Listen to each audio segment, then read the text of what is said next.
Welcome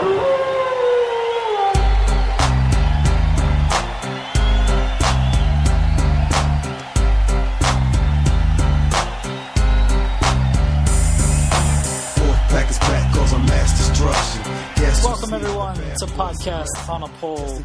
Jeremy Lambert here with Sam Katie. What's up, buddy?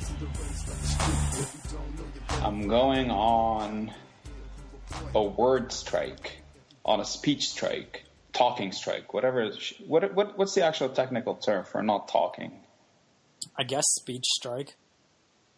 Okay, I'm going on a speech strike. Why's that? I'm holding this show ransom or hostage. What's the term? One or the other. I always confuse them. What's the term? Is it I'm holding it hostage? Not hostage. Ransom, right? Yeah, I guess it would be hostage.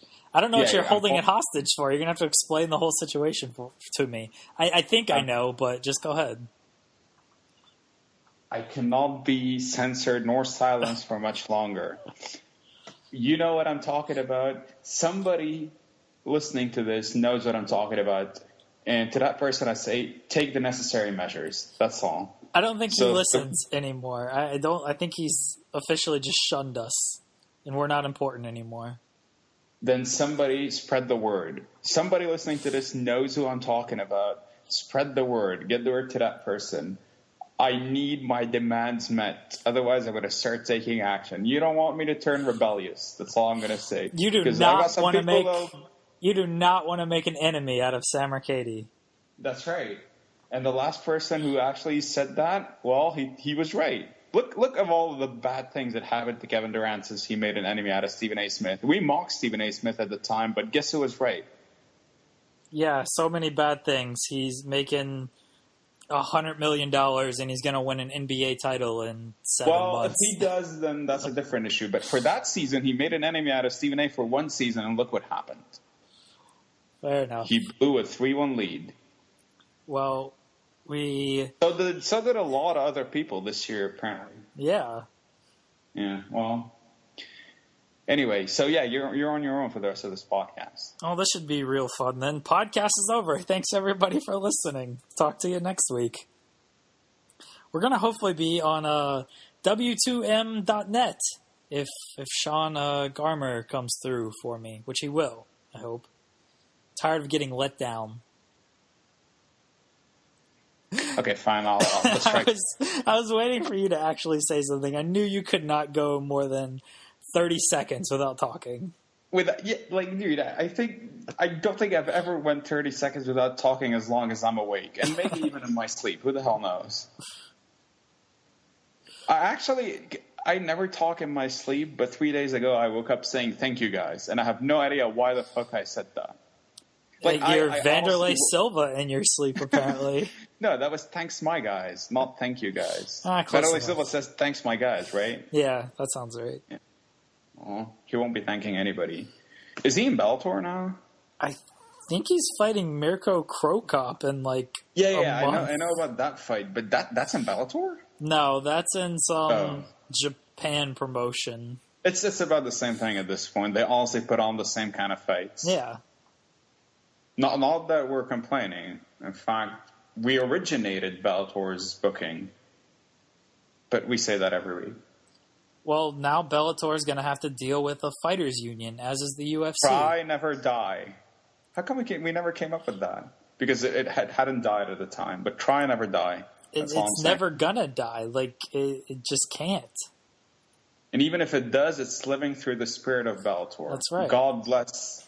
Is Bjorn Rebney? Oh no, it's Scott Coker now. No, Bjorn Rebney is the head of the fighters union. See, I set you up for that segue. Yeah. I'm sure that's going to end really well, by the way. Well, first of all, it's not a union. It's an association, right? It's the MMAAA. Double M Triple A. Are you serious? I am dead serious. MAAAA? No, MMAAA. Okay, right. MMA makes sense. And how many A's after the original A? 2 after A's. The arts, basically? 2 A's. So double M Triple A? Yeah. The Mixed Martial Arts Athletes Association is the official name. Okay, and how are people referring to the acronym? MMAAA, MMAAA, double M AAA. I don't know. I just see it on Twitter, so those are the kind of questions that keep me up at night. And if I'm going to spend the rest of it, we should start it. We should give it the official acronym name. I think double M AAA. I vote for MMAAA. That's my vote. No, double M AAA. I think that's the best pronunciation. I'll tell you what. We can each pronounce it differently, and we see what sticks. So anyway, let's talk about MMAAA/double M AAA. Or maybe we can say it that way to make both of us happy. I can literally see people tuning out of this podcast, even though it hasn't went up yet. All 3 listeners are like, fuck these guys. Well, I hope the one guy, though, who knows who I was talking about delivers the message. That's all that counts for me. Double M AAA, led by Bjorn Rebney and I guess Tim Kennedy. Get your priorities straight. It's not led by Bjorn Rebney. It's not? I don't know who it's led by then.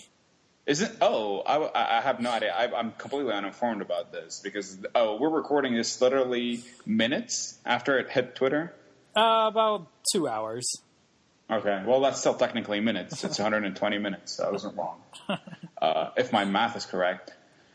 But wasn't it George St. Pierre's idea? I could be wrong. Who the hell knows? I don't know if they have like an official leader of whose idea it was. I mean, Rebney's kind of the face, but Tim Kennedy says that Rebney's not making any decisions. It's all the fighters. So I don't know why Rebney is even involved. Oh, yeah, Tim Kennedy's involved. Oh, I hope this fails miserably. I don't care.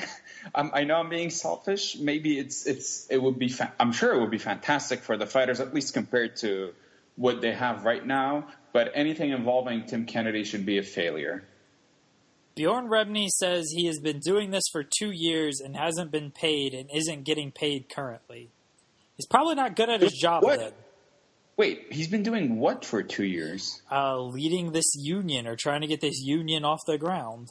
Okay, because like nobody's heard of it, so I was wondering what is he referring to? Okay, this union. Let's call it an association for now.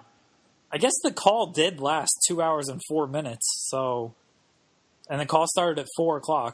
So yeah, I guess it is minutes after the call ended. There you go. I'm right as always. Tim Kennedy is the official leader. No, absolutely not. I refuse to believe that. I don't think anybody would be interested in dealing with that association/union, double M AAA. Tim Kennedy, a guy that just 2 months ago was bragging about not suffering PTSD, not and watching his best friends. That's right. You're a pussy if you suffer from PTSD. Right, and that's the kind of leader the country needs, and that's the kind of leaders it is actually electing these days. I guess Tim Kennedy was elected by the fighters then, so who are we to say otherwise? Democracy has spoken, again. Rebney doesn't think MMA will exist in 10 years if the status quo continues. We could only be so lucky. I'll never get tired of the self-loathing nature of MMA fans, ourselves included. I think it's part of the charm. Because you gotta appreciate how crappy the sport can be sometimes. Not whatever goes on inside the cage, but everything else. We've talked about this before, but anything that doesn't involve the actual fighting is pretty horrendous, honestly. So, or you can take one of your readers' suggestion. And Jeremy, if you don't like MMA, then stop watching it. Somebody wrote that on your column about the UFC screwing up with the Conor McGregor title situation, and they told you if you don't like the UFC, stop watching it. That's what the reader told you. By the way, the comment section blew up. I was reading through the comments at first and laughing. Then I realized there are 40 of them. That's because I'm a draw. You've only become a draw since you've turned wacky. Honestly. Have I ever not been wacky, though? Oh, dude, no. Come on. When you used to write MMA... Yeah, that's First fair. of all, during the Cardio Freak days, then with me, I won't allow you to be wacky when we wrote together. That's Like, pretty the fair. wackiest things we used to do is like the fighter email thing. And that was more like comedy than wackiness. I don't think the Conor thing was that wacky. Stripping him of the title? title? No. Right. But now people read Jeremy Lambert and they're like, all right, I want to click. Right. It's not about the column itself. It's about the author. It's a bait and switch that I've been giving them. That's right. Oh, so you basically you made them get used to your wacky side, and now you're going to switch back to being serious after you've established an audience. You've gained their attention. No, I'm just going to keep alternating like a bipolar writer. Sounds about right. Yeah. Oh, sorry. Yeah. So yeah, that is you though. Honestly. I'm bipolar. I mean, sure. No, not, dude. No. I mean, like, your writing, that is kind of you. Like, sometimes you make good points. Usually when you steal them from me. Sometimes you make wacky ideas. Also, usually when you steal them from me. So, I guess we know who's the bipolar one now. So the double M triple A is. I think you mean MMAAA. It's basically starting as a fighters union. It's obviously very early, literally minutes after the call ended. So all the details aren't out, and who knows if and when I don't think they'll all ever the be, details will come out. But it's not going to end well, right? Dan Plunkett actually pointed out to me that there are two other fighting associations, and I was baffled by this. I did not know they existed, but apparently they do, and yeah, they want to get the UFC on board because they saw that the UFC sold for billions of dollars, and they're making 8% of that revenue, while players in other sports are making 50% of the revenue. They meaning the fighters, of course, not the UFC. UFC is making way more than 8%. Yeah, but yeah, and so that's why this union has now popped up, and we'll see what happens. My guess is nothing. I think that's my guess as well, but I think in the interest of fairness and the interest of semi-proper podcasting, let's at least look at whatever details I've been given so far. First of all, who do we know for sure that is involved in this? So Bjorn Rebney, Tim Kennedy, George St. Pierre. Donald Cerrone, Cain Velasquez. Cain Velasquez, yeah, I read about that a few days ago. Okay. And TJ Dillashaw. And by the way, 4 of those guys are fighting within the next month. And by the way, at least 3 of them are absolute pieces of trash.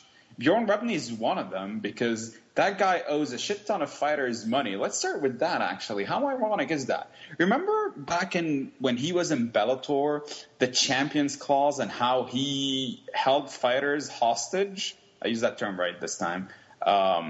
Because they couldn't get out of the contract even no matter what, due to some stupid Champions Clause, then they weren't getting paid. And then Bjorn Rebney, by the way, is sort of a mobster and definitely a dog killer.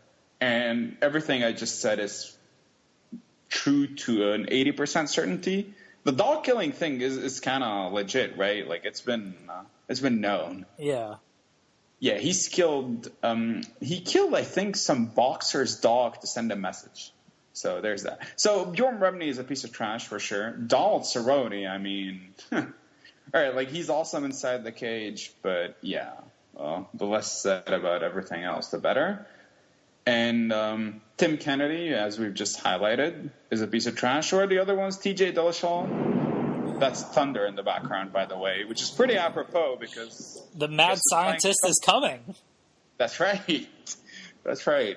TJ Dillashaw is TJ Dillashaw and Cain Velasquez and GSP. Okay, so you have 3 pieces of trash. 2 guys who... And the 2 greatest fighters of all time. 2 fighters who probably occupy 97% of my heart. The other 3 goes to my family and a pet I used to own. Kennedy says the 5 fighters there are the board members. Bjorn Rebney is not on the board. He's just an advisor. So who's the president of the board? I'm guessing. Who's the? Did I say president of the board? God, I should be ashamed. Who's the chairman of the board? Based on the call and what I'm reading about it, it seems like Tim Kennedy answered the majority of the questions. Ugh. So right. I'm guessing it's him and St. Pierre, because it looks like St. Pierre did a lot of heavy talking as well. Dillashaw answered some questions, but Tim Kennedy cut him off a lot. And Cerrone and Velasquez didn't say much of anything. Well, Cerrone and Velasquez don't speak English. That's the thing. Like, I love Cain Velasquez as well, but is this a guy you really want, like, on this board to, like, speak up? He doesn't seem like he's much of a talker. You know what I mean? But you do need a name. Like, you don't need him to talk. Like, first of all, if this is to have any success, it's not just about, like, how much you bark in public. It's about what you can get done. And if there's one thing... if he barks too much in public... What's that? Said if he barks too much in public, it might not end well for him. Oh, that is very nice. Bravo, sir. Bravo. So, that threw me completely off. I forgot about my initial idea. Jesus Christ. Oh, yeah. So if he can actually get something done, and the joke I was going at, which is not nearly as good as your jokes, or your joke, period, is if there's one thing Cain Velasquez is known for is getting things done, except when it comes to actually being able to make it to the fight. Or at altitude. Or that too. But other than that, he's your guy. So no, but you do need recognizable. Like, honestly, take the exact same guys. Take out George St. Pierre and Cain Velasquez and replace them with, like, Rampage Jackson to represent one minority. And Leonard Garcia to represent another minority. Who gives a shit? Seriously, with this, you'd hear a couple of jokes about this on Twitter, and that's that. For some reason, this is very familiar to me. Has this happened a few years ago with, like, some lesser-known fighters? I feel like it did. Or maybe it wasn't that. It was like a lawsuit thing. I feel like Stephan Bonner and Nate Corey and John Fitch tried to do something. And it might have been a lawsuit, but journeymen, basically. Yeah. No, they have names behind them in St. Pierre and Velasquez, and yeah, that's what I'm saying. And to a certain extent, first of all, Velasquez is an active UFC fighter. I mean, I guess the same goes for Cerrone, Dillashaw as well, right? And Kennedy, but as I said. All four of these Kennedy guys still fights for the UFC. Oh yeah, he was supposed to fight. Okay, Kennedy and Cerrone are fighting next week. Okay, so that's the thing. First of all, you have active UFC fighters, but among them is, I mean, by MMA standards, kind of a star, or at least a no-name, Cain Velasquez. He's no Pat Barry, but I mean, he's a star. So there's a pretty recognizable name, former champion in Velasquez, and you do literally have one of the greatest mixed martial artists ever, probably the fighter that's most combined in-cage success with skill, with drawing ability, with popularity, with likability. Better than anybody. I know Conor, in terms of a draw right now, is killing it. Brock Lesnar is killing it. But George St. Pierre is like being the perfect ambassador as well. Like, he's the ultimate babyface, the whole thing. He's kind of like The Rock. You know what I mean? His Q rating is off the charts.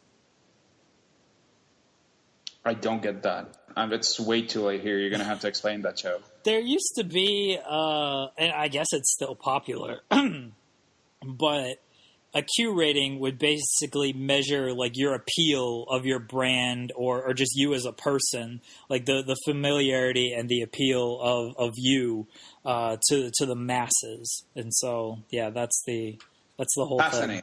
thing. Fascinating. So George St. Pierre being there is kind of a big deal. I mean, if the UFC weren't such bitches, we would be talking about 5 active UFC fighters as well. So, but Dana White said George St. Pierre doesn't really want to fight. So GSP showed him. George St. Pierre he's a free agent, according to himself and his lawyer. But not according to the UFC. So it is, I guess you do, honestly, I think these things to attract attention, at least initially, it's much more about who's sort of,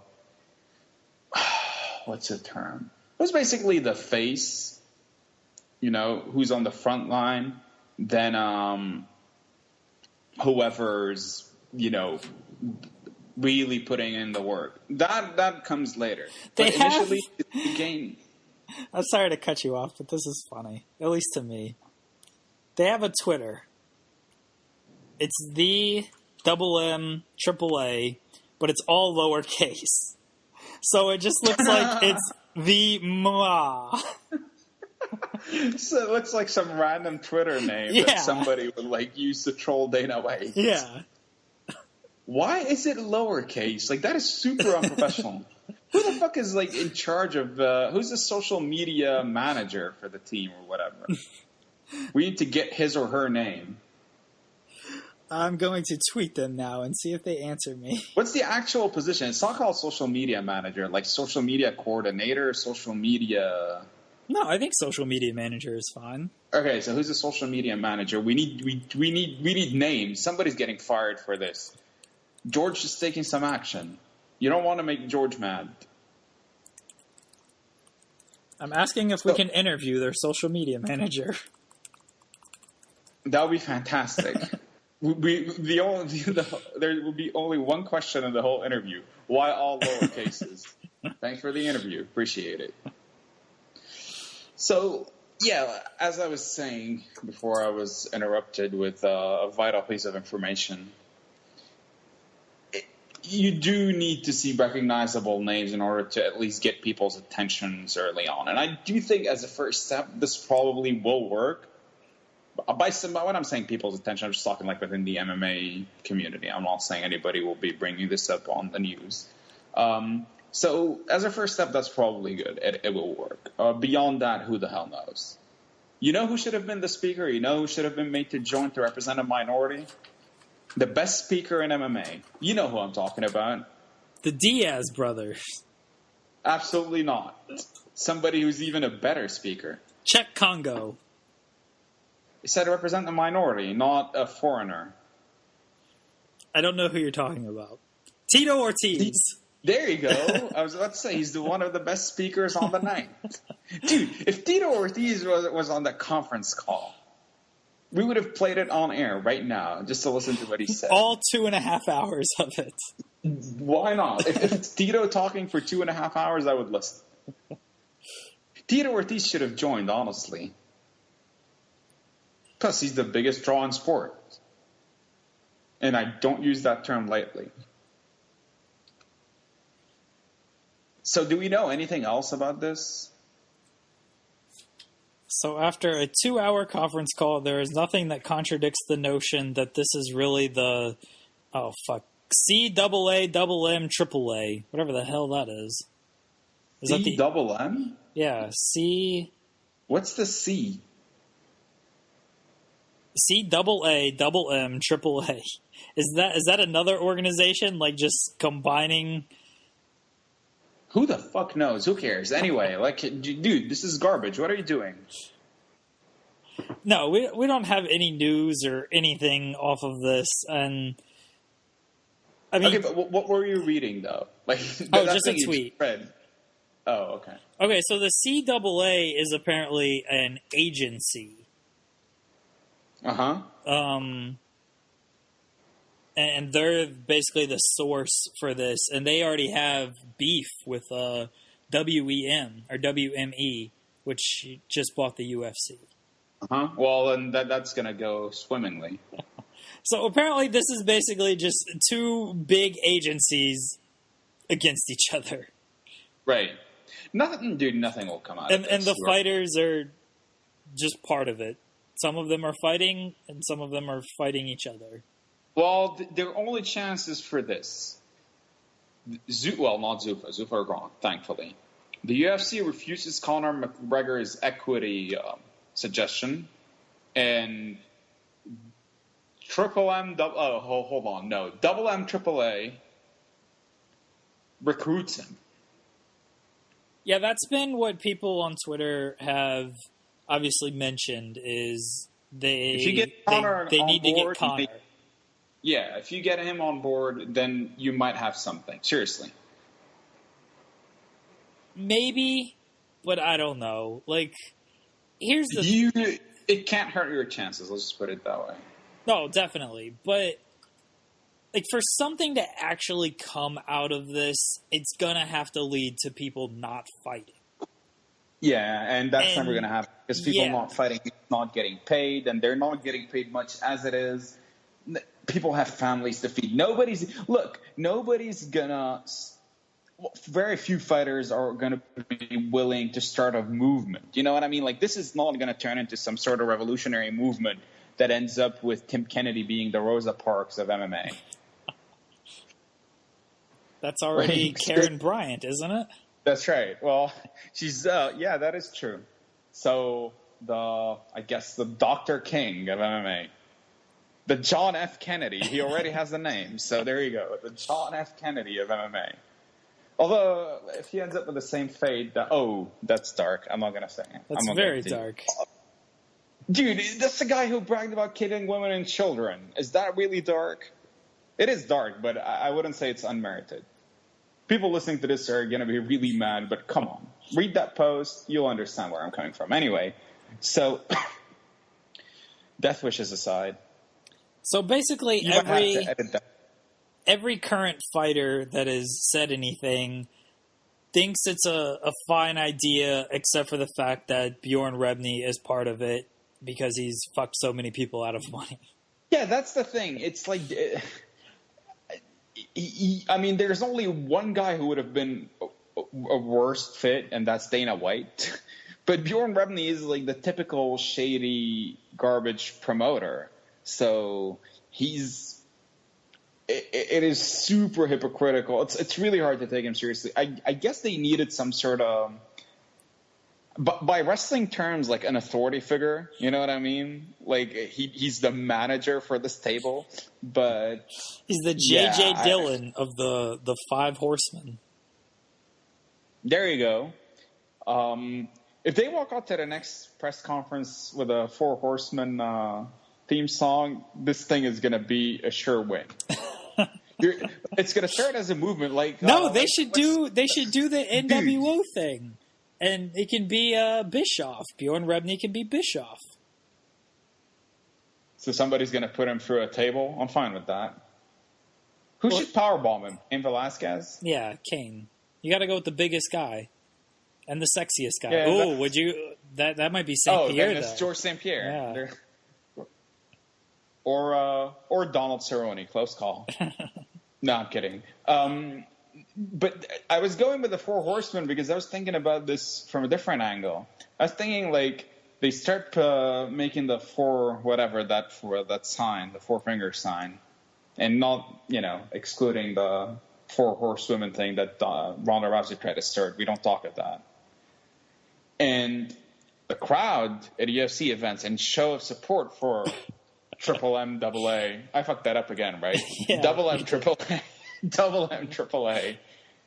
They started also making the Four Horsemen signs in the crowd. It's like the Hunger Games, where all the crowd. Yeah, I was going to say this sounds exactly like the Hunger Games. And Dana White starts hunting them down, and it leads to a full blown out movement, and that's how you make it work. And then, like, I think MMA Hunger Games is genius, and now I'm going to write about it. Bellator need to do that. If not, try FC. Dude, instead of the whistle thing that they did, what is it called? That bird. What do you call that bird in the movies? I've seen only like two. The Mockingjay. Oh yeah, of course. That's them. It's just the name of one of the movies. They can do the horse neigh. So imagine, like, so fighters, after winning fights, they start showing support, right? So imagine, like, who's headlining a next pay-per-view? Like, Anthony Pettis and Max Holloway. Pettis, right? Yeah, Anthony Pettis knocks out Max Holloway. He's getting interviewed by Rogan. He takes the mic and goes,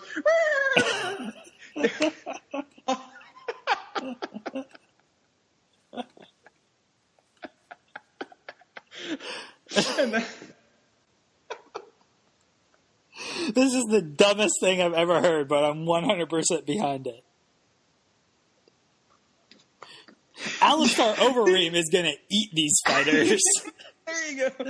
Like he would be the UFC's action plan. Yeah. Like a bunch of horses, just go eat them. And he fights Kane. We're making a wrestling angle / Hunger Games out of this. Dude, this is infinitely more interesting than anything taking place in MMA right now. And there's Conor, and whose side is he on? So we can fill in like some NWO flavor in there. I'm 100% behind this. Conor could act like Sting for a while, like just go dark. He doesn't fully commit. Yeah, like he's on his own side. He's Conor McGregor. I don't care about these fucking ass, movement. I make my money. I feed my family. All that bullshit. And then we'll see. I haven't figured it all out yet. It's probably because I just came up with it. I like this. I'm fully behind it, and I'm going to pitch this to all of the major websites and see if they'll let me write it. I honestly think if you could, I could write a fantastic fan fiction out of this. Yeah, that's what I'm saying. Like a really then I would contribute. I would happily contribute. I would honestly, I'm getting ideas. I'm going to pitch this to publishing companies and see if we can't get a book deal out of this. There you go. Tell me that action plan isn't much more effective than anything Double M AAA can end up doing. Seriously. I think Anthony Pettis neighing is far better than anything they'll actually accomplish. Yeah, ideally you'd want Anthony Pettis neighing. Oh my God. Just a mental image. Ideally you'd want somebody else, but yeah, like Anthony Pettis it is, I guess. What was supposed to be the original main event? Cormier Anthony and Johnson can pull this off. Cormier, he's kind of bitch made. I don't know. If Anthony Johnson had gotten crowned as a new light heavyweight champion and he did that, that would be cool. Oh, then the UFC works with USADA, behind the scenes, obviously, because they're like, no, we need to unleash the monster. I don't care, but use a suspension right now, and their secret weapon, of course, is besides Overeem. No, an even better secret weapon. John Jones. I said there you go. Yeah. Overeem will be the first boss. Yeah, exactly. And Kane would go through him. You have to to establish the new stable. You have to sort of, they have to get an early win. And this could be going places. Anthony Pettis. Oh, so that would mean Jose Aldo would have to take the UFC side. There's no way that's happening. That's not Jose happening. Aldo would neigh all the way to the stable, the literal stable. So that's actually a very good addition. He represents another. He represents the Brazilian people. There you go. I mean, there's already plenty of fighters. Amanda Nunes could do the same. Yeah, after she beats Ronda in a month. Yeah, she represents another. I guess it's not a minority, but it's a community, the LGBT community. So she's a lesbian, right? Yeah. So I'm not. So you have her on board. I'm sure Chris Cyborg would join because, the UFC's been garbage to her, so she would join in on the fun. That's already legit. Starting to think this will be a no contest. Team UFC definitely needs John Jones. Who else? Who else is on Team UFC? Yeah. John Jones will probably take the deal just because he wants to fight. He doesn't really care about any of that. He'll praise God, of course, afterwards, but whatever. So John Jones is definitely on Team UFC. Michael Bisping's on Team UFC. Yeah, Michael Bisping, of course, he's on Team UFC. Matt Hughes will definitely show support in public, but that guy is, he's not a fighter. We need fighters. Dominic Cruz. Dominic Cruz. Ooh, that's interesting. He does Fox work and stuff. I feel like he's on Team UFC. Okay, Dominic Cruz. All right, fair enough. I like him though. That's a shame. But I also like John Jones. So what can you do? You need to make it balanced. It's true. Dominic Cruz is a good one. Dana would absolutely beg Ronda to fight some more. Oh, Ronda would be, she's obviously on Team UFC. And they need a welterweight. Would they? Yeah, I'm thinking, who the hell is he? Oh, yeah, Woodley would do that. He's just happy he's the champ. Woodley would do it. Where does Demetrius Johnson, the number 1 pound-for-pound fighter ever, stand? I think they would fill in his head with these ideas, like, you're the number 1 pound-for-pound fighter ever, dude. You need to be on our side and whatever, and he would be. That's where I'm. That's what I'm saying. They would like promise him like a pay-per-view cut of his next pay-per-view. They promise him to put Ronda on the show as well to boost the buy rate so he would get more. But then they would secretly make a pact with Ronda to like pull out 2 days before the fight so that the buy rate isn't too high. So that Demetrius Johnson doesn't get a lot of money because that's what the UFC would do. Of course, he wouldn't be aware of this. Some reporter would like Ariel Helwani would probably report on the matter, and like Dana White would probably have him like jumped backstage or something, which apparently is not. It wouldn't be the first time it happened. Legit. This needs to end, not end, but we need to throw in just immediate execution in there, and who better than Helwani? There you go. Exactly. Yeah, because that's really he would have. I don't want to say died. He would have disappeared for a good cause. Yeah. So I don't know what cause that is, other than Anthony Pettis' name, but that's as good a cause as any. And yeah, we're really onto something there. I'm trying to think if we've forgotten about some very obvious fighter. Oh, the Diaz brothers would actually be like, "Fuck all of you, we don't care." Yeah, the Diaz brothers would be almost like. They're obviously not Conor. They're kind of like Conor light. But they wouldn't join anybody. They would just be like, fuck both of them. And I don't think either of them would like get recruited. They would be the LWO, only far more relevant and not in any way associated with Conan. I think the Diaz brothers and Habib. That's the LWO. Can't be just the Diaz brothers. But Habib, like, if he doesn't earn a title shot, like, he's definitely Team Horseman, right? I think he just wants to face Conor. Maybe that could be a separate story of Habib is just chasing Conor. Maybe the UFC could, like, try to recruit Habib by, like, promising him, like, we'll get you that fight, don't worry about it. And Habib would, like, at first be skeptical, but go like, all right, you guys have like 6 months to pull it off. And if it's not happening, he can send Dana White DMs on Twitter and post them. Like, come on, don't be a coward. You represent, isn't Dana White also, no, he's not Irish. What is Dana White's, hold on, I'm trying to think of his heritage. He's from Boston. He's definitely from Boston. Yeah. He's from Boston.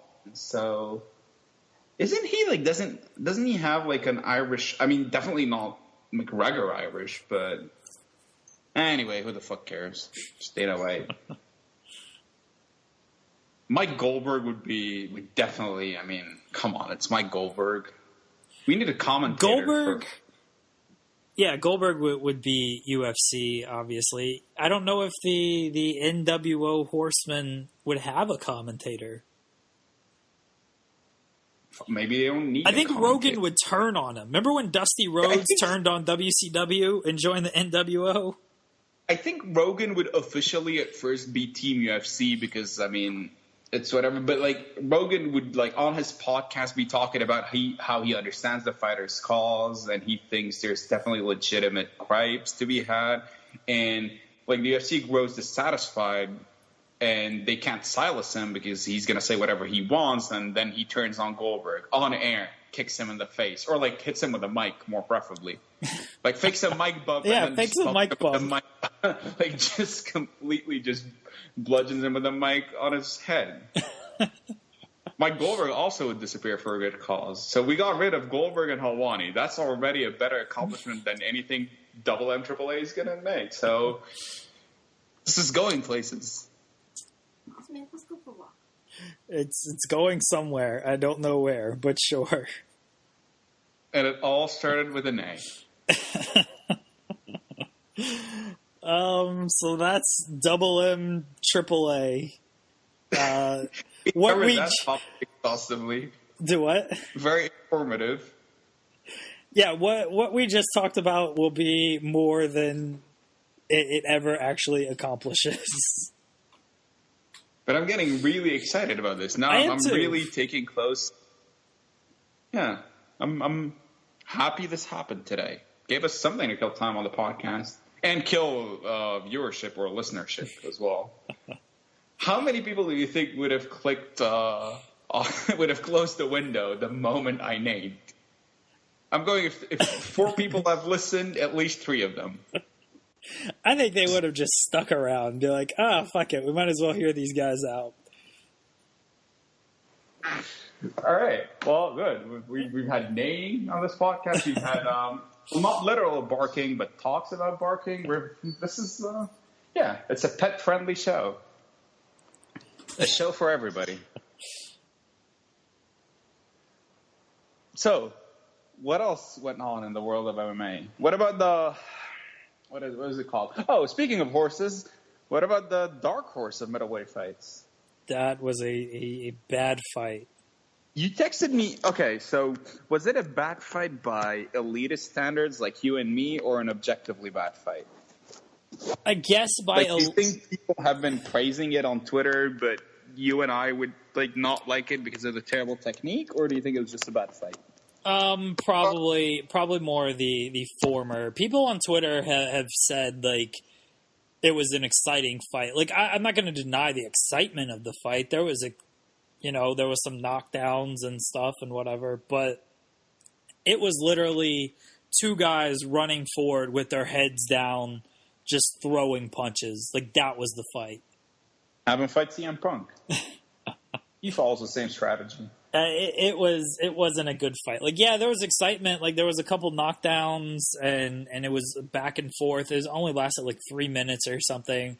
And it was all action for that 3 minutes. It was just for 2 guys who were supposed to be top 10 middleweights. It wasn't good. I'm going to ask a question. Who won? Robert Whittaker won. No, okay. So yeah. You know who would definitely be on Team UFC? CM Punk. Just a quick side there. But yeah, let's move back to. CM Punk would be on Team UFC, but he would fake like he's on Team Fighter because that's the kind of person he is. Sounds legit. Because that's what he talked about in WWE. He's like, he wanted to get these opportunities for other wrestlers. He was tired of these part-timers coming in and taking his spot. And he wanted, outside sponsors and, Brock got. And he wanted to do, outside opportunities that weren't through WWE. And he wanted to rally the fighters with him. Something about ice creams as well, right? Yeah. And what was the ice cream thing? He actually got the ice cream bars. Ice cream bar. Yeah. So he wanted to rally the fighters with him, and then he left, and he did the same thing in the UFC. So yeah, he would talk about how he's on Team Fighter, but then he would just be on Team UFC. I think he'd be one guy neither team really wants. Yeah. So they want him to turn. But, yeah. So, Robert Whittaker won? Yes, Robert Whittaker won. I legit thought that the fight was this weekend, and it turns out it was... Yeah, that's why we didn't preview it. And in fact, there was a moment on our last podcast where we talked about the dark horse of middleweight fights, and I asked you, is that this week? You're like, no, it's next week. I legitimately didn't think... I did not think UFC was going to hold a card on Thanksgiving weekend, but what do I know? How many MMA events have you promoted in real life, not involving TriFC? 0. And so I guess it's safe to say you've never made the walk. I guess not. So the walk towards your office to put a cart together. Remember when Dana yelled at the media for not promoting the fights? Oh, that's my favorite. He's That like, is you my guys aren't favorite. promoting the fights at all. Like, you're talking about this story and that story. He's like, we got a fucking fight card this weekend. Why aren't you guys talking about it? It was really telling. Like, in addition to being pretty dumb, obviously, it was super telling as to their mindset and how they think. It's not just a matter of him, like, sort of wanting the media to be biased. It's him being an entitled brat because he thinks that the media's job is to promote. Like, he used that word. That's the thing that really stuck out to me. Like, he used the word promote. Like, you're focusing on these stories instead of promoting the fights. And he said that repeatedly. The first time he actually ever said that, I still remember that. When they put on the show in Abu Dhabi, right before it happened, some Sherdog writer wrote a column talking about the financial difficulties that the United Arab Emirates were going through at the time. Now, it was mainly Dubai that were going through financial difficulties, and that was a fact. There was nothing to discuss there. And Dana White goes ham about that article. You remember when he used to make those vlogs? Yeah. Yeah. So he goes ham on one of those vlogs, and he looks at the camera and starts yelling at Sherdog in general, and Jake Rawson. That's who the writer was. I don't know what happened to that guy, but anyway, he starts yelling, and it was like, instead of promoting the event, you're just talking about how the UAE is suffering financially. Yeah, that's why they have billions of dollars, you idiot. Like, wait, what? Do you not understand how economics work? Like, they have billions. Like, okay, no shit, they have billions of dollars. But anyway, my favorite part of the whole thing is, like, he somehow thinks this is mutually exclusive. Like, if you write if you write an article listing, like, some of the difficulties of putting out a show in Abu Dhabi and what could go wrong, like, somehow that's taking valuable time away from writing articles about promoting the show. And in fact, he continued further because Sherdog at the time had posted another article called, like, Top MMA Prospects or something, and number one prospect was Ben Askren at the time. And at the time, nobody had heard of him. And Dana White goes like, and you guys at Sherdog are so fucking biased. You had a list of top 10 MMA prospects, and number one was some curly-haired wrestler. So that's who Ben Askren was, some curly-haired wrestler. It's better than being a jiu-jitsu guy. Not Damian Maya, right? Yeah. You referred to him as a jiu-jitsu guy. Oh, God, dude, Dana has so many gems that we've forgotten about. He couldn't remember Damian Maya's name. Well, if Damian Maya was number one on that prospect list and the media promoted him better, then his name would have been remembered. Some curly-haired guy. Some curly-haired guy with how come that guy never ended up in the UFC? It really is weird. I don't like him. Like, I don't care, but I really think it was a Dana thing of, I don't like this guy. He's not going to fight for me. And I think they were worried about how boring he was. They knew he would beat a lot of, like, remember, especially it was at a time where the welterweight division was just a bunch of, like, all of them, all the top contenders, and they were all, like, super good, but all of them were basically wrestling based.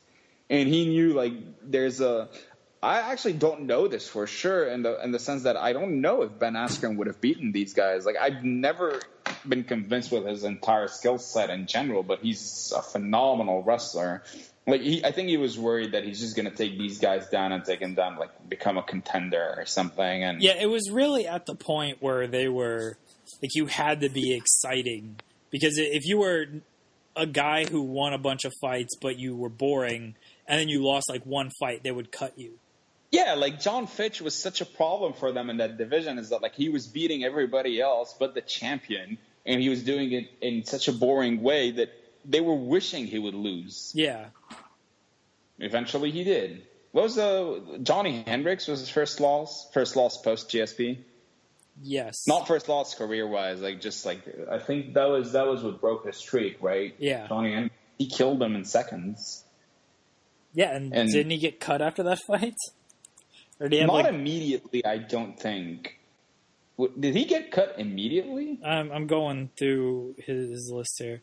No, so he lost to Johnny Hendricks. He actually had a few more fights. He He beat Eric Silva, and then he lost a decision to Damian Maia, and he got cut after the Maia John fight. Fitch is fucking expensive. Remember that? Yeah. Let me tell you something about John Fitch. John Fitch is fucking expensive. Oh, okay. So he lost to Damian Maia, and they fired him, and it caused an outrage. Now I remember that. Like, everybody was like, "What the fuck?" Like, this guy is still a top 5 welterweight at worst, maybe even higher, and you fire him for like losing 2 out of his last 3 or whatever. And Dana White's argument was like, there were 2 things. He's like, John Fitch's career isn't going that way and he points up, it's going this way and he points down. I guess a lot of other fighters should have been fired using that logic. And let me tell you another thing about John Fitch. John Fitch is fucking expensive. Like, really? Dude, that guy right now is talking about how little he got paid in his career, and I believe him. You're telling me John Fitch is expensive? Let's see how much John Fitch made for UFC in his last UFC fight. I like how every time that's brought up, Zuffa's rebuttal used to be, "Oh, you don't know how much money we're giving these fighters under the table, and there's like bonus money for performances and stuff." Yeah, because John Fitch was just like making a killing out of knockouts of the night bonuses, or like, "Oh, you put on this super exciting fight here. He's $50,000 for your trouble." Like, the fuck? John Fitch is not getting paid many bonuses. Let's be serious. John but anyway, Fitch how did he made 66 to show, and I assume 66 to win as well. Well, John Fitch is fucking expensive. So I guess when he lost to Maia, and like he only made 66 or something like that. Yeah, that's expensive. I mean, for UFC standards, it probably is. Somebody else calls them. Didn't they fire Yushin Okami, and there was also a lot of backlash against that? I think around the same time they did end up firing Yushin Okami. I could be wrong, but for some reason that sounds familiar. Yushin Okami's last fight was 2013 against Jacare. Last UFC fight. Oh, okay. Yeah, I mean, Fitch's Fitch was gone after February 2013. Okami went September 2013. Okay, so it was like the same year. I remember, I remember that both kind of. Yeah, Yushin Okami had won 3 straight, and then he lost to Jacare, and then. What? Are you serious? Yeah. He won 3 straight, lost 1 fight, and got fired? He beat Buddy Roberts, Alan Belcher, and Hector Lombard, and then he lost to Jacare, and he Okay, and 2 of those wins are actually good. Well, Hector Lombard, but whatever. Like, those are 2 decent wins at middleweight. Alan Belcher and Hector Lombard. Yeah, those are not bad. It was the same kind of reasoning. So this is from Wikipedia, reliable source. Despite being top 10 middleweight, Okami was released. When asked via Twitter why he released Okami, Dana White said, "Our roster is packed." Well, how many fighters now in the UFC are worse than John Fitch and Yushin Okami were when they got fired? He was always a tough guy and was right up there, but it's almost like he'd become a gatekeeper. You kind of need those gatekeepers around. Dude, the biggest gatekeeper in UFC history just became a middleweight champion. That's very true. I like Okami, and you've heard me say this many times, that He's the greatest Japanese fighter of all time. He always used to say that, and it used to piss me off so much. But he was never able to get over the hump and win one of those significant fights. I mean, he got a title shot. Yeah, that's a lot closer to a lot of so basically, if that's your rationale, you should fire anybody that doesn't win an eliminator fight. Basically, doesn't win the title, because he did win an eliminator fight. So anybody that doesn't win a title. So the UFC roster should only consist of champions. We have a full roster, and there are guys who deserve opportunities. When you bring guys in, someone has to go. So if the UFC roster only consists of champions, who would remain? Well, the entire featherweight division would remain, because there are like 7 interim titles and a main title. So the featherweight division is safe. But what about everybody else? So you have Stipe Miocic, Daniel Cormier, Michael Bisping, Tyron Woodley, Conor McGregor, Jose Aldo, I guess. Has he just been handed the title? Oh, we do need to talk about that. Oh, dude, I'm glad I remembered. We do need to talk about that. Fine. We actually have a legitimate topic to discuss. Good. All right, let's talk about it. I wrote about it, so go for Okay. it. So I want to start by you did write about that. You wrote about how it was a mistake stripping the title off of Conor, and I do actually want to talk about that as well. But Yeah, I mean, same thing. Okay. Well, fine. So some guy called, I don't know, something MMA Ninja, something on Twitter. He has a lot of followers. I don't follow him. I saw like somebody retweet that. And he was saying unironically, seriously, that it's bullshit that Aldo has been awarded the featherweight title, which might be, a legitimate claim. I mean, I don't understand why the UFC couldn't have just crowned a champion when Aldo fights whoever next. But I digress. And he said, Aldo has never actually won a UFC title. He won a WEC title by beating mentally weak Mike Brown. Sorry. Mentally weak Mike Brown. That's the only reason he became champion. And I honestly, seriously, do think this is the dumbest MMA take I have ever heard, and that says a lot. Ronda Rousey has never been a UFC champion either. Dude, he's like, he was just awarded. Oh, he followed it up by saying he was awarded a UFC title, not this one, the original featherweight title. It's like, dude, it's the same title. They took the WEC title and changed its name. And your argument is he never won a UFC title. Okay, that's fair. Didn't he proceed to beat 18,000 fighters after that in the UFC? All of which are number one contenders? If you go by the Matt Hughes logic, he's like a 7-time featherweight champion. Yeah, he's a 7-time UFC champion. Oh, I hate when people call themselves multiple-time world champions off of the amount of times they defended the title. That's the dumbest. But yeah, regardless. So, okay, just put it that way. Let's say he wasn't awarded a UFC belt. Let's say he fought. What's the guy that he gave a huge bump to? Who was it? Mark Hominick. Let's say he fought him to crown a new UFC champion. It's literally the same thing. It's literally the same thing. The only difference was that Aldo was presented in the cage first. Probably to make people be more familiar with him because he was supposed to be the super exciting guy. I mean, I love watching Jose Aldo fight, but he was a madman in WEC, and they wanted people to be familiar with him, so they were basically promoting him. Unlike that shitty MMA media that doesn't promote the fights, they just introduced him in the cage and gave him a UFC title. They basically, it's as if just renamed the title. I mean. It's the dumbest thing ever. So let's say they didn't award him that title. He just fought Mark Hominick.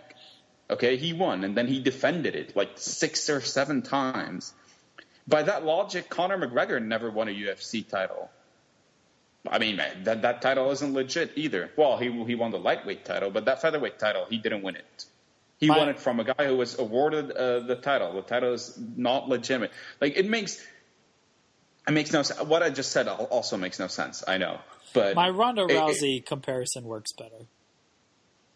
Oh, somebody actually brought that up, and he brought up her first fight against Liz Carmouche. Yeah. How was that any different, though? I don't remember. It wasn't different.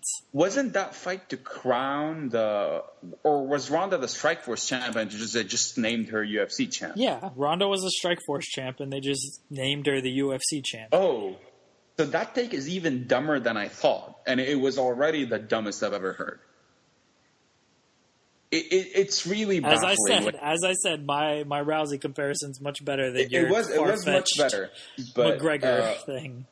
I should stick to name, but regardless, the thing about this though is how much because dude, this is not. I'm not only going on this rant because some idiot. Sorry, but come on, made a few tweets. It's because somehow this idea has picked up steam. If you go through the 401 comments again, idiots. People are bringing this up. You know where? Under your column. Well, they I appeal to idiots. I've been your friend long enough to agree. So it's truly insane, dude. This is picking up steam all of a sudden now. Like, oh, Aldo never won a title. Okay, so look, I understand if you're outraged about. Actually, I don't understand if you're outraged, but I understand if you're somewhat underwhelmed with the UFC just awarding Aldo the title. Fine, I'm with you. He won the interim title from Edgar. Yeah, and if there's no champion anymore, then it kind of makes sense that the interim champion becomes the champion. I don't agree with the move to strip Conor of the belt, and I guess we'll talk about that in a minute. But it's not that dumb. I know it kind of devalues the belt, but newsflash, the belts are super devalued in every division. Honestly, it doesn't even matter at this point anymore. Even Jose Aldo doesn't give a fuck about the title. I assure you Aldo would much rather just fight Conor McGregor for no title whatsoever. Just 5 rounds, get a lot of money, try to get his revenge. Honestly, Aldo doesn't give a fuck about the title at this point. I agree. At least not the one he's currently being awarded with. Regardless, the whole... You know what's the dumbest aspect of the whole Aldo never won a UFC title thing? The fact that it's wrong? Yeah, other than that. Why haven't you brought this up for the past, 5 years? When did he join the UFC? 2011, right? 2011, right? I'll check, but that sounds right. It's 2011. The Hominick fight took place in 2011. So, yeah, it was 2011. So it's been 5.5 years. Only now you notice, why didn't you bring this up when Jose Aldo was defending his belt against God knows how many contenders, probably once a year because he was always hurt, but regardless. Why didn't you bring that up at the time? Like, oh, none of this means shit. Aldo never won this title.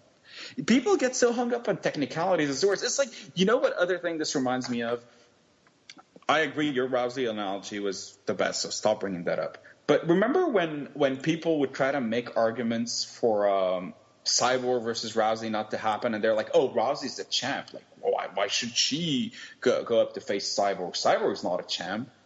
Like, dude, there's no women's featherweight division in the UFC at the time, at least. There's no women's featherweight title, and if there was, who the fuck do you think would be the champion? Like, let's not get hung up on stupid technique. Like, honestly, the title is just supposed to represent.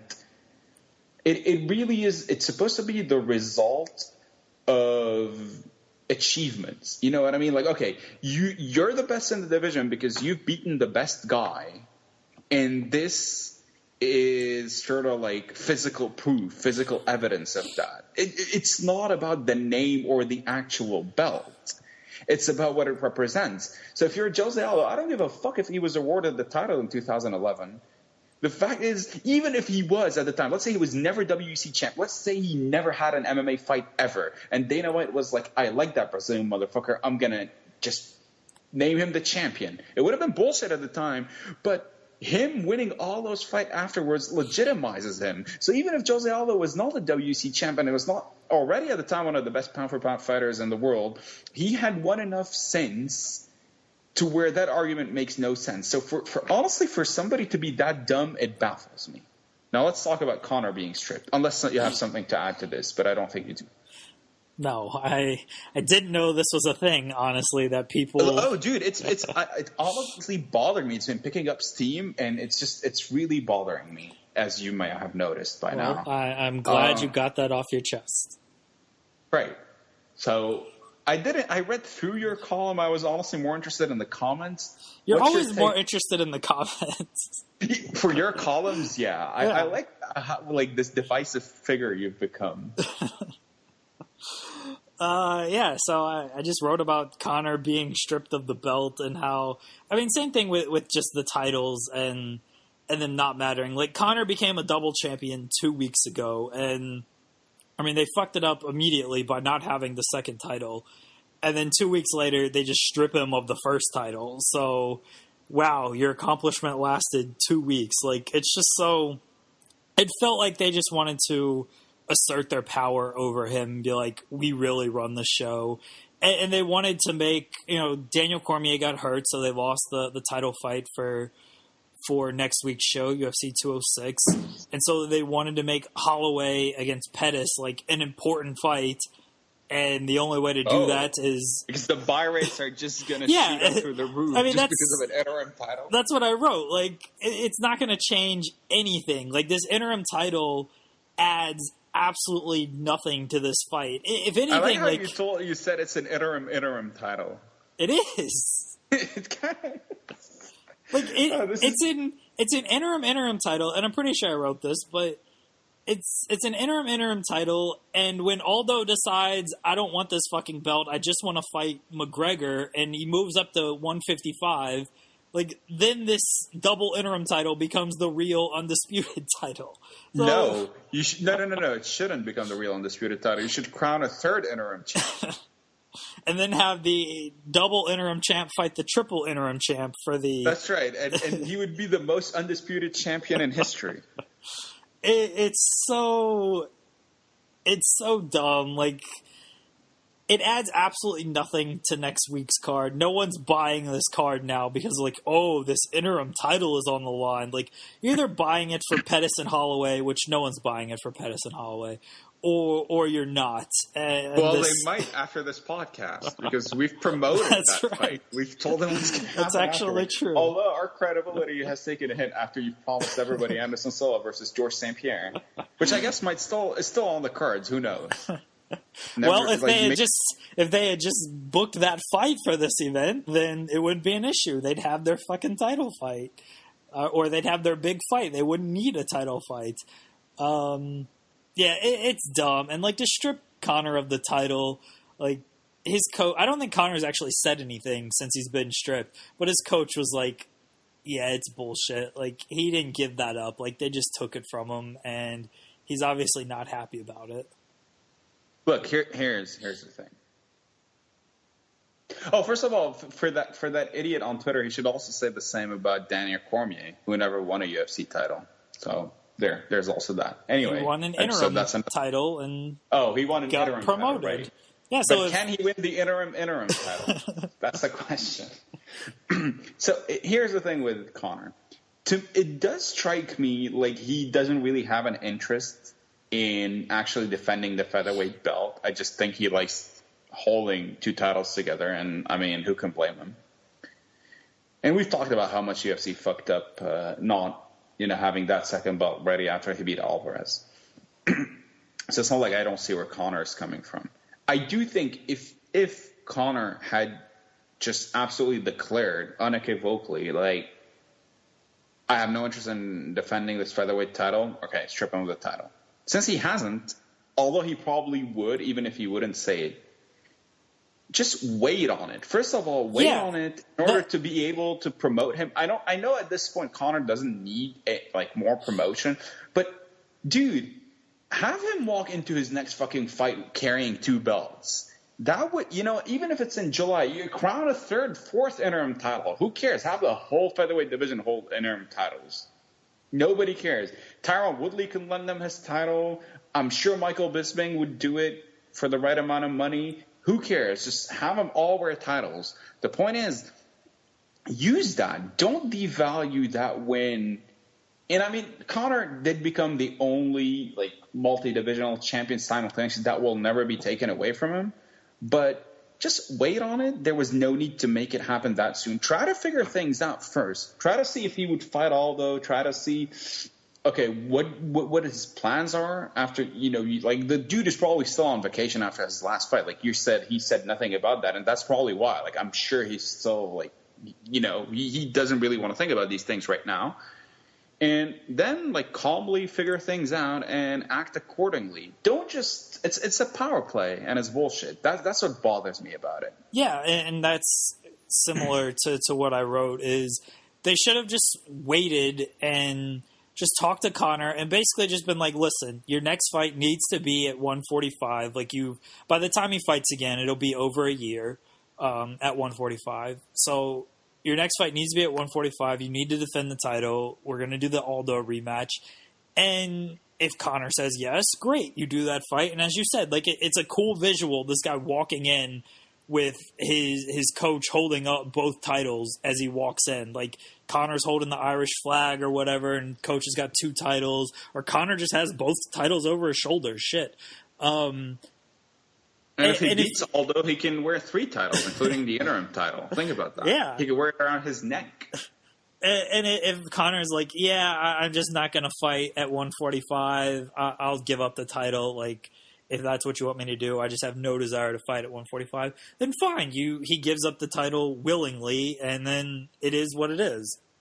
But to just basically, like, they literally did this to try and save a card and a fight that's kind of beyond saving. Yeah, that is really beyond saving. Like, they thought that this interim title label was so important to boost the buy rates of this card that they went and, as you said, pulled a power play against their biggest star. I don't even know if they did it, but they did it anyway. Like, I don't think they thought, like, oh, this would really boost the buy. It was like, okay, we need to legitimize the main event further, just to claim it, etc. Basically to save face more than anything. Like, I don't think deep down inside they actually think this is going to boost the rating.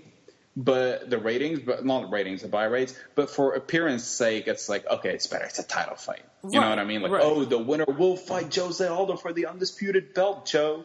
And yeah, undisputed belt would have never been, like, that word could never be used more lightly than about a featherweight belt. And the belt, we've already talked about how much the belts are devalued. Think about this.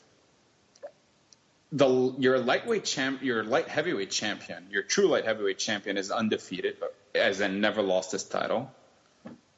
And there's a guy holding, Cormier, okay, by now we should accept he is the champion. I'm not trying to say otherwise, but everybody still remembers how he won it. Especially that he couldn't beat the guy that originally had it. So it's not like, oh, this new guy came in. And that's we have the same situation with Aldo now. Yeah, that's the same thing with Aldo, is like him winning or being handed or whatever, like being handed the undisputed title, winning the interim title, doesn't erase like the 13-second knockout. Just like Daniel Cormier winning an interim title and being handed the undisputed title doesn't erase John Jones telling him to suck it in the middle of the cage. Like, you can only erase that if you fight the guy. And I feel like it'd be the same thing with Cormier. If John Jones comes back, he's like, I'm fighting at heavyweight. Cormier would be like, well, fuck this title. I'm moving up to heavyweight. Like, the belts don't really mean anything. It's about the fights themselves and what the that's who what the I'm saying. fighters, it's what they represent. Yeah. It's not about this piece of gold itself. It's about what it's supposed to represent. And that's why Cormier is the champion, but he can never lay claim to being the best in a division. Unless he fights and beats John Jones. Exactly. Now, if John Jones comes back and moves up to heavyweight and like doesn't care about fighting Cormier, and Cormier like defends his title a few more, okay, fine. I'm not saying this is going to stick forever. Like Cormier is a fake champion or anything forever. If he establishes enough title defenses to where, like, okay, fine, he's not better than Jones, but Jones moved up and he's better than everybody else. Like, he's the champion. We're not going to take that away from him. But for now, since Jones was supposed to be even the interim champ, wasn't Jones the interim champ when he won? Jones won the interim title from Oven St. Preux. How is Jones being the interim champ is the funniest thing ever. He's both the interim champ and the true champ somehow, but not really, and now neither, I guess. Yeah. It's this is how belts are devalued, by making boneheaded decisions like that. So like Cormier will never be able to claim that, and Aldo right now, he's gonna be sort of in the same spot. Like he lost even much more decisively to Conor. So it doesn't help that your middleweight champ also got a title fight. I mean, he won fair and square. That's not the point. But we're talking about, like, look at how these champs are being crowned. Like, he was a short notice replacement, but he did his thing. And I'm not saying that's comparable in any way. But I'm saying if you look at the state of every division, the belts are supposed to represent who the best guy is. Now, look, in the case of Bisping, if the best guy was supposed to be Luke Rockhold and he got his ass beat by Bisping, then, okay, there's no more debate there. And you can't fully blame the UFC. Like, I mean, Chris Weidman got hurt. So, I mean, what can you do? But for the other divisions, the title's supposed to represent who's the best. The champion, more often than not, is the best guy in a division. And that's really That's what the title is. It's a title of being the champion, the best in your division. Not like, oh, he's got a belt around his waist. That's why, like, most people don't give a fuck about earned titles to begin with. They think it's dumb, especially when you know the champion will come back. Like, okay, if the champion's out injured for 18 months, then fine. But other than that, it's just, and you're honestly setting terrible precedents by just like stripping your champions like that from their titles. I mean, in John Jones's case, okay, like I like the guy and all, but fine. It ended up being understandable in light of all the different screw ups. But yeah, like in Conor's case, it's just pure bullshit. Speaking of champions, you're going to enjoy this segue. Demetrius Johnson fights this Saturday.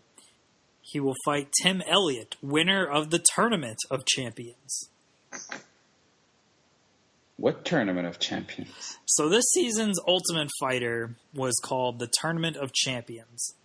And essentially what it was is they took 16 champions from local organizations, really any other company that wasn't the UFC, Bellator, World Series of Fighting, and I guess Tri-FC.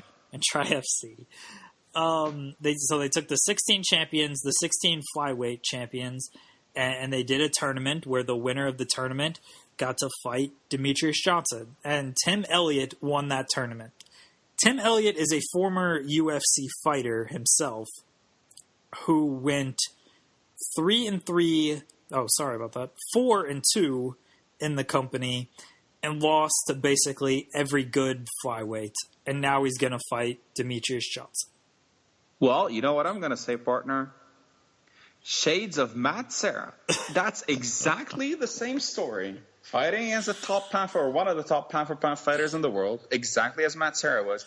After winning the Ultimate Fighter, exactly as Matt Serra did. After having a UFC stint that was kind of unsuccessful, just as Matt Serra did. I smell an upset. So wait, all kidding aside, Demetrius Johnson is fighting an Ultimate Fighter winner? A guy from the Ultimate Fighter? That's his next title defense? Well, it says, all right, let me be fair to Wikipedia since it's not the most reliable source in the world. How dare you? The finale is, I guess, tonight. I'm pretty sure the Ultimate Fighter still airs on Wednesdays.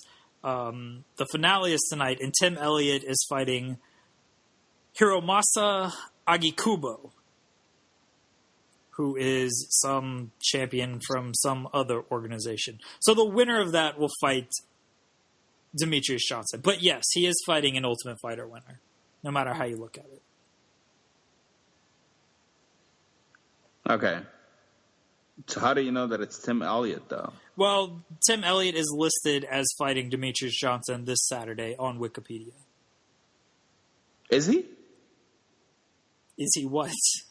Fighting Demetrius Johnson this Saturday on Wikipedia? Well, I don't know. If he beats the Japanese fighter I just mentioned, he is. But the Japanese fighter might beat him. And so then Demetrius Johnson will fight Agikubo. Oh, right. Okay, the Ultimate Fighter finale is not live. That's why I'm fucking confused. Right. The finale is tonight, or whoever wins it that'll happen tonight. And then, but Wikipedia has basically either spoiled it or just put Tim Elliott in the main event. Right. Okay. Well, that makes more... Because usually the Ultimate Fighter finales used to be live events. That's why I was completely confused. I was like, wait, what? He's fighting a guy tonight, then fighting Demetrius Johnson on 3 days' notice? Okay. I knew that could have possibly been the case. I figured there was a misunderstanding. So anyway, so Demetrius Johnson is fighting either Tim Elliott or who? You're going to make me look this up again. That's right. Because I want to break down both fights, the way we did with Ilir Latifi, Vanderlei, Silva, Mousasi. We didn't know Ilir Latifi at the time. That's right. Well, there you go. And I don't know who either of these guys are. So Hiromasa Ogikubo. Okay, serious question. Since honestly there's not much to say about this fight, so let's try to make... I like how we started our podcast with the most meaningless shit ever, then we got serious. That's not the way to do it. If Demetrius Johnson loses, is it a bigger upset than St. Pierre Serra? For the first time ever, I'm actually going to say yes. I feel like it is, honestly. Because I think he's more established now than St. Pierre was at the time. Yes, I agree with that. And Matt Serra, not the most skilled guy in the world, kind of a name. Tim Elliott is 13-6-1. That's not a good record. Okay, I'm going to check out what Matt Serra was when he beat St. Pierre. For the record, anybody listening, we don't hear, or at least I don't even allow to contemplate the idea that Holly Holm beating Ronda Rousey is anywhere near the level of Serra beating her. Your dog disagrees. My dog agrees that Holly Holm, hey, hush. Bjorn will come after you if you don't knock it off. I made the same joke. Let's see. Okay, so Matt Serra.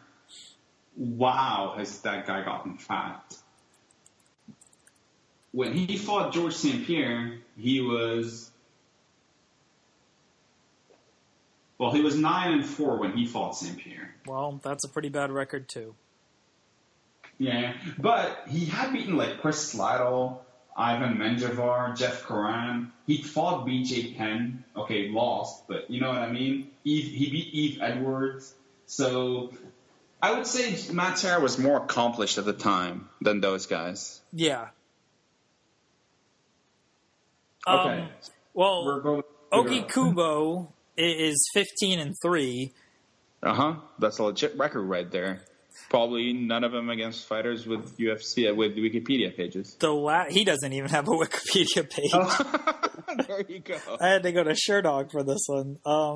The last guy he beat was 18-11.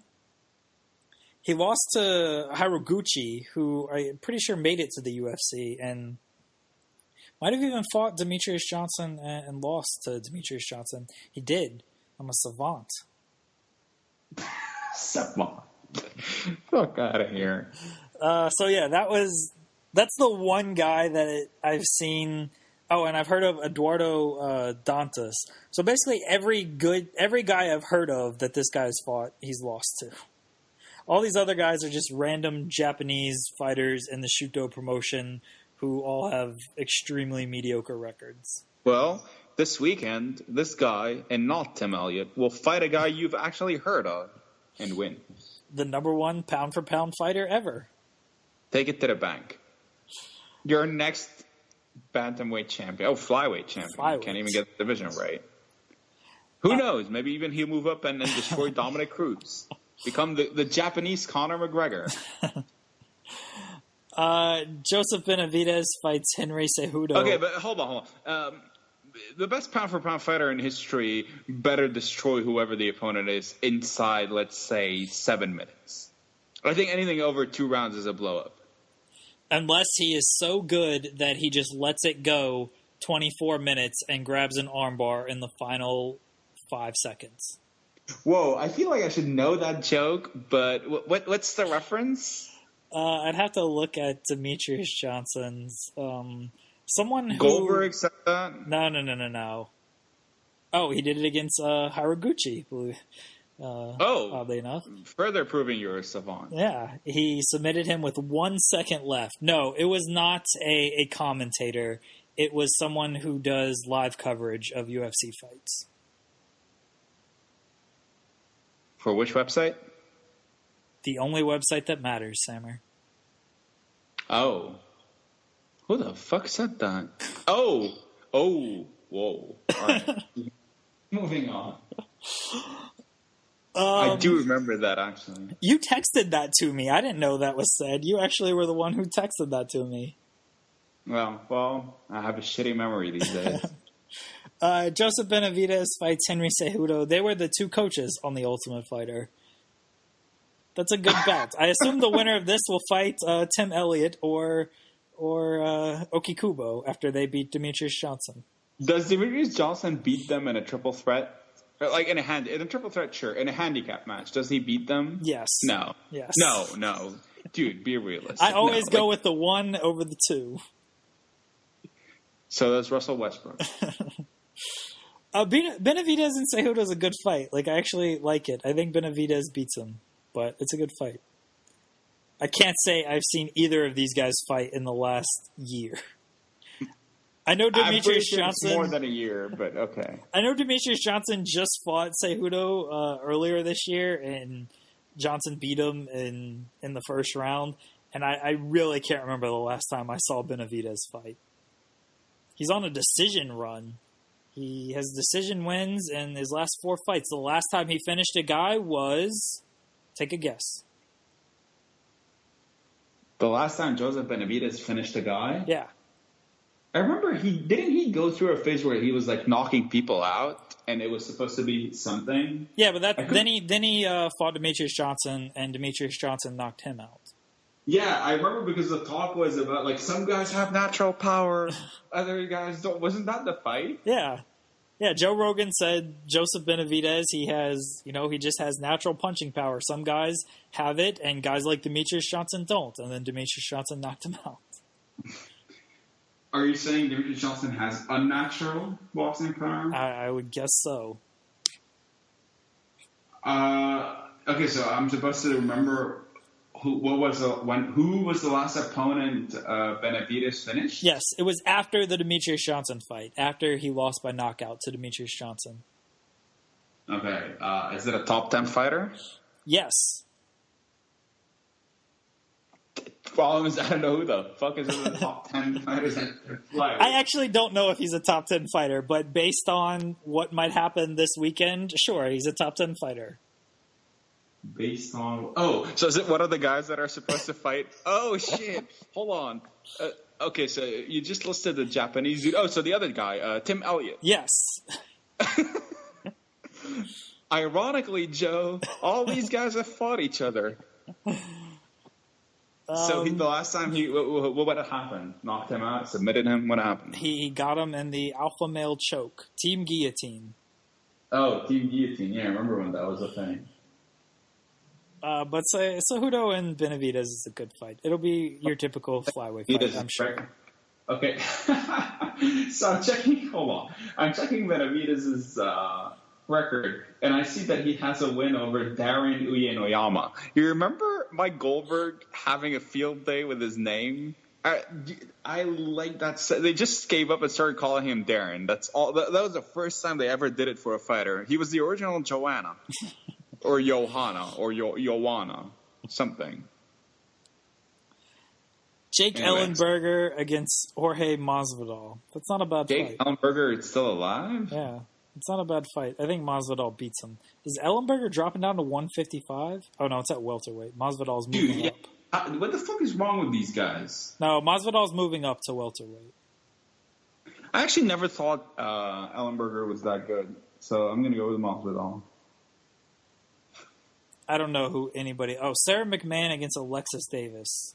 I've heard of those names. Me too. I'll go with Alexis because she reminds me of another Alexis that I hold very dearly. Okay. Yeah, Texas. Anyway. Gray Maynard is on this card. That guy's still alive. Gray Maynard is still alive? With Gray Maynard, it's fair to question if he's still alive because I'm pretty sure he went on like a KO run except he was on the receiving end. Yeah, he had 3 straight KO losses. TJ Grant, Nate Diaz, Ross Pearson all finished him. Ross Pearson finished him. Oh, wow. So who's Gray Maynard fighting? He is fighting Ryan Hall. Dude, in any sport ever, I don't remember an athlete or a team or whatever being as close to a title on multiple occasions without ever ending up winning it. You don't? You really don't? Okay, name me one. You think the Thunder were as close as Gray Maynard was? The Buffalo Bills went to 4 straight Super Bowls. Okay. Well, first of all, I don't follow football. I follow football now, of course, but I'm not at the time. Were any of the Super Bowl games, they have them like just won and some miracle happened in the last second? I don't recall, but still. Because if that's what you're saying, like, dude, hold on. My favorite soccer team ever, which you're going to name. The Juice. Juice. Juventus have went to like 1,000 Champions League finals and won like only 2 of them. And many of them were like close losses. That's not what I'm saying. I'm saying, okay, but they won the title at some point, so that kind of... Yeah, the Bills have not won the title. Like, dude, 4 straight Super Bowls. That's kind of crazy. Dude, Gray Maynard in the same year twice had a guy just completely on fumes. All you have to do is touch him one more time, probably at the right moment. Like, it could be... Even Chael Sonnen didn't choke as badly in terms of just how close he was. Okay. I said choke. I apologize. Okay, but first of all, by the way, I'm not saying my statement is like an absolute fact. I'm just like off the top of my head is all I'm saying. It wasn't 4 straight Super Bowls. It was 4 straight division titles. They did. So you can't even get your facts straight. So they went to the Super Bowl in '91 and lost by 1 point to the Giants. Then you know how the game went though. If they were down the whole time and they just reduced the score, then that doesn't count. Hold on. So anyway, I will look at it. You're taking this way too seriously, but okay. I thought you were a savant. Not football. Except for the things that matter. Yeah. They were losing entering the fourth. They were ahead at halftime, but they were down entering the fourth quarter. Okay, there you go. That doesn't count. Okay. Next. Yeah, I'm serious. Next. The next year they went to the They went to the Super Bowl. It was 4 straight Super Bowls. I'm right. I misread Wikipedia. You're okay. I like you say I'm right as if I said no. So you're right and you're wrong because then you corrected yourself. But anyway, whatever. All right. So they went to the Super Bowl again the next year. They lost to the Redskins 37-24. Not a close game. Next. Yeah, they were down entering the fourth and tried to mount a comeback. Went to the Super Bowl again next year. That game wasn't close at all. Next. And then went to the Super Bowl again next year, and they lost it. They were ahead at halftime in 3 of the 4 Super Bowls. That's still pretty close. Yeah, I'm not saying it's not. First of all, you make it to 4 straight Super Bowls. That's close enough, especially when you win none of them.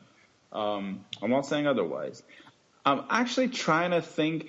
Well, there's a tennis player called Guillermo Coria, but he only made 1 Grand Slam final, and except he was the big favorite, well, one of the favorites to win the tournament, and the guy who made it to the final was an unseeded player. So it's like literally a guy who's like ranked maybe 100 and whatever in the world, and he makes a surprise run to the finals. Coria actually gets a 2-set lead, so he only needs to win 1 more set to win it all. And had like 4 match points and didn't convert, and then proceeded to lose in 5 sets. And he was never he was fucked for life. He retired a couple of years after that, even though he was fairly young and just couldn't play again. But that was only that's probably the weirdest loss I've ever seen. But that's only happened once. So yeah, but Gray Maynard, I mean, I guess he's the Buffalo Bills of MMA. There, I've made you happy. Well. He fights Ryan Hall, and he'll probably get knocked out. Let's wrap this up. The mad scientist returns to Oklahoma City in 10 minutes. That's very important. All right. Well, do you want to talk about the mad scientist? Let's talk about the mad scientist. I'm actually hyped. I'm watching all his interviews on Twitter. These OKC writers are posting some Scott Brooks interviews. They're asking him some bullshit questions about are you upset about the nature of Durant and Westbrook's relationship now and how they're not friends anymore. I don't give a fuck about any of that. But I was interested in hearing Scott Brooks talk about how he's not surprised with Russell Westbrook's triple doubles. Well, he shouldn't be surprised. No, he should. Dude, Russell Westbrook under Scott Brooks had 7 triple doubles, and then in the past 3 years. Honestly, the first time Russell Westbrook started producing a lot of triple-doubles was in Scott Brooks last year. They showed a stat during the Knicks game where Westbrook had 7 triple-doubles his entire career until, the last 2, maybe 3 seasons, and now he's on 40-something, which is insane. Yeah, I think it was the last 3 seasons. He had 7 triple-doubles until then, and now he's on, I think it's 46 or 47. Scott Brooks always knew Russell Westbrook had this potential. He just never got a chance to unleash it. He was let go too soon. Too soon. Did Scott Brooks really say he always knew Westbrook had this potential? No, I just said that. Oh, okay. Because that would have been a big indictment of him, actually, because you worked with him for like 6 years. 6? 7? Whatever. Well, who coached Westbrook up to this potential? Well, that actually makes a lot of sense. He owes it all up to Scott Brooks. So what's John Wall going to do today? Go ham, suddenly remember how to shoot threes? Oh, Not remember. God. He was never able to shoot threes. But I think he's somehow going to be knocking down shots, even though he can never knock down shots. I'm so worried that John Wall is just going to... This isn't to say John Wall's a bad player, honestly. No, John Wall is really good. Yeah, but... it's much better than fucking Alfred Payton or somebody going off. Or even Derrick Rose at this point. Yeah. And Derrick Rose went ham. John Wall's averaging... I hate autoplay videos so much. John Wall's averaging 23 points per game. So, yeah, if he scores 30... And I'm sure double-digit assists. John Wall is legit. 8.9. Okay, well, it's fine. Still, John Wall is... But that's actually down. John Wall used to always average in, double-digit assists. Or close. Well, it's a Scott Brooks offense. You can't expect them to pass it that much. That is true. I like how people are surprised with the state of the Wizards. I mean, look, John Wall's shooting 37% from 3 this year. That's decent. Yeah, that's pretty good. Expect that to go up after tonight. The Wizards have been good lately. Legit good. They've won 3 out of their last, let's see. Yeah, they've won 3 out of their last 4. Make that 4 out of the last. I honestly, legit, I expect the Wizards to win. I know I said the same about the Knicks, but I think Bradley Beal dropped. Was it 40?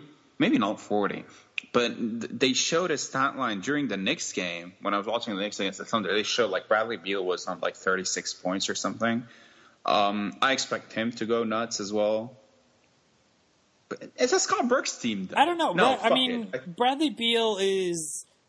Robertson's going to lock up Wall or Beal. He's going to guard one of them. So yeah, but I mean, lock up is you never know. I mean, he did very well against Carmelo Anthony, but I don't think any of these guys are going to play the way Anthony did. Yeah, Beal had 31 points in his last game against the Kings. Okay. 7 from 13. Well, that's close to 40. That's close to. He took 13 threes. I hope Russ takes 13 threes tonight. Yeah, you're going to regret that so much. You're going to regret that big time. But it doesn't matter. I think Wizards starters are kind of legit. Everyone says their starters aren't bad. They've always been legit. They had the same 4 good guys for years now, right? Nene, Gortat, those guys.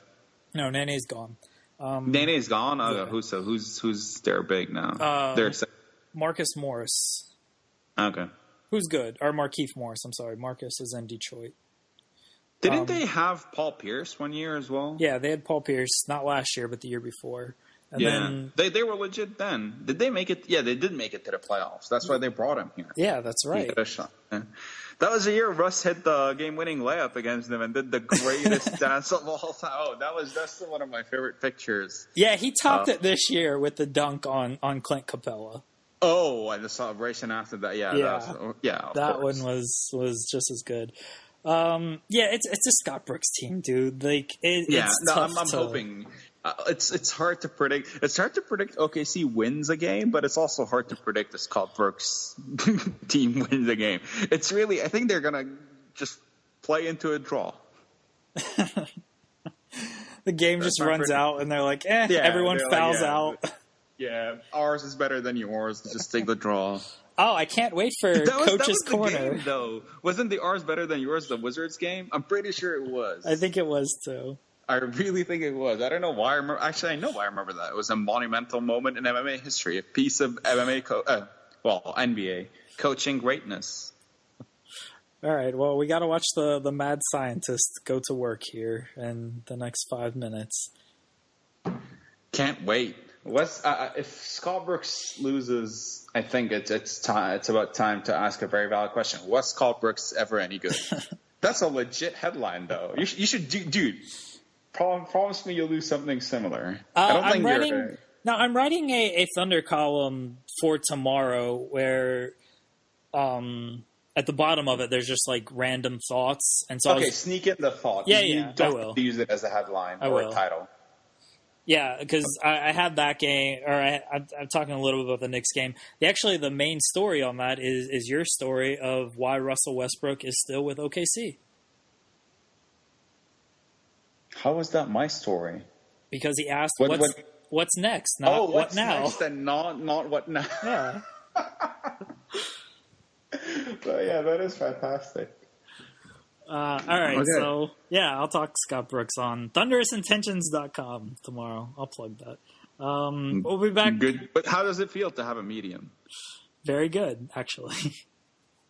We'll be back next week talking Demetrius Johnson losing the flyweight title. In the biggest upset in MMA history. That's right, and previewing the interim title fight. Can't wait, and hopefully we'll have more on Triple M, Double A, BCD. And that was wrong, but okay. I know. That's why I said BCD. Come on. All right. It's Double M, Triple A. And Anthony Pettis, and we'll preview Anthony Pettis neighing. We'll come up with various neighing sounds that Anthony Pettis will make. Yeah, I need to work on my name. My name game is all, but that was impromptu. I'll come up with something better. All right, so we'll be back next week. Thanks everybody for listening, and we'll be back next week.